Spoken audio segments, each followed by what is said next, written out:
ಬಾಗಲಕೋಟೆ ಜಿಲ್ಲೆಯ ಹುನಗುಂದ ಹಾಗೂ ಇಳಕಲ್ ತಾಲೂಕಿನ ಎಲ್ಲ ಗ್ರಾಮೀಣ ಪ್ರದೇಶಗಳ, ನಗರ ಪ್ರದೇಶಗಳ ಎಲ್ಲ ರೀತಿಯ ಸಮಾಜ ಬಾಂಧವರಲ್ಲಿ ಒಂದು ವಿಶಿಷ್ಟವಾಗಿರತಕ್ಕಂಥ ಕಾರ್ಯಕ್ರಮ ಇಳಕಲ್ನಲ್ಲಿ ಇದೇ ಡಿಸೆಂಬರ್ ಶುಕ್ರವಾರ 26, ಶನಿವಾರ ದಿನಾಂಕ 27, ರವಿವಾರ ದಿನಾಂಕ 28ರಂದು ಇಳಕಲ್ಲಿನ ಅನುಭವ ಮಂಟಪದ ಆವರಣದಲ್ಲಿ ಒಂದು ವಿಶಿಷ್ಟ ಕಾರ್ಯಕ್ರಮ ಆಯೋಜನೆಯಾಗಿದೆ.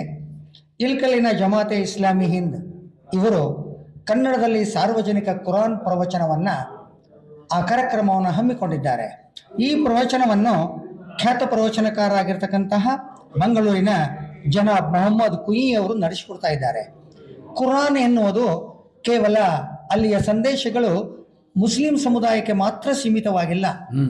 ಆ ಕುರಾನ್ನಲ್ಲಿ ಸಾರ್ವಕಾಲಿಕವಾಗಿರ್ತಕ್ಕಂತಹ ಸರ್ವಧರ್ಮೀಯರಿಗೂ ಅನ್ವಯವಾಗುವಂತಹ ಸಂದೇಶಗಳು ಆ ಕುರಾನ್ನಲ್ಲಿ ಅಡಕಾಗಿದ್ದಾವೆ.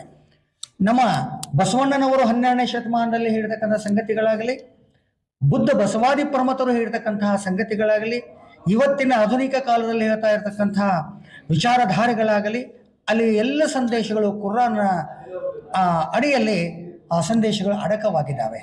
ಆ ಸಂದೇಶಗಳೇ ಏನು, ಅವುಗಳ ಮೂಲಕ ನಾಡನ್ನು, ಸಮಾಜವನ್ನು, ನಾಗರಿಕರನ್ನು ಹೇಗೆ ಕಟ್ಟಬೇಕು ಅನ್ನೋ ಹಿನ್ನೆಲೆಯಲ್ಲಿ 3 ದಿನ, ಮೊದಲನೇದು ಕೆಡಕು ಮುಕ್ತ ಸಮಾಜ, 2ನೇದು ದೇಶದ ಹಿತಚಿಂತನೆ, ಅಲ್ಲಿ ನಮ್ಮ ಹೊಣೆಗಾರಿಕೆ, 3ನೇದು ಸುಭದ್ರ ಕುಟುಂಬ, ಸುದೃಢ ಸಮಾಜ.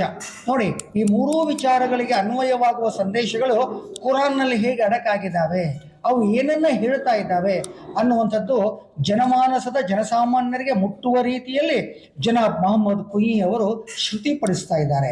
ದಯವಿಟ್ಟು ಎಲ್ಲ ಸಮಾಜ ಬಾಂಧವರು ನಾನು ನೀನು ಎನ್ನದೆ, ಜಾತಿ ಮತಗಳ ಪಂಥಗಳ ಎಡೆ ಇಲ್ಲದೆ ನಾವೆಲ್ಲ ಒಂದು ಅನ್ನುವ ಹಿನ್ನೆಲೆಯಲ್ಲಿ ಕುರಾನ್ ಪ್ರವಚನವನ್ನು ಕೇಳೋದಕ್ಕೆ ನೀವೆಲ್ಲ ಇಳಕಲ್ಲಿಗೆ ಅನುಭವ ಮಂಟಪಕ್ಕೆ ಡಿಸೆಂಬರ್ 26, 27, 28ರಂದು ಆಗಮಿಸಿ ಈ ಪ್ರವಚನವನ್ನು ಕೇಳಬೇಕೆಂದು ಸಾರ್ವಜನಿಕರಲ್ಲಿ ನಾನು ಸವಿನಯಪೂರ್ವಕವಾಗಿ ವಿನಂತಿಸುತ್ತೇನೆ. ನಾನು ಡಾಕ್ಟರ್ ವಿಶ್ವನಾಥ್ ವಂಶಾಕೃತ ಮಠ್, ಇಳಕಲ್.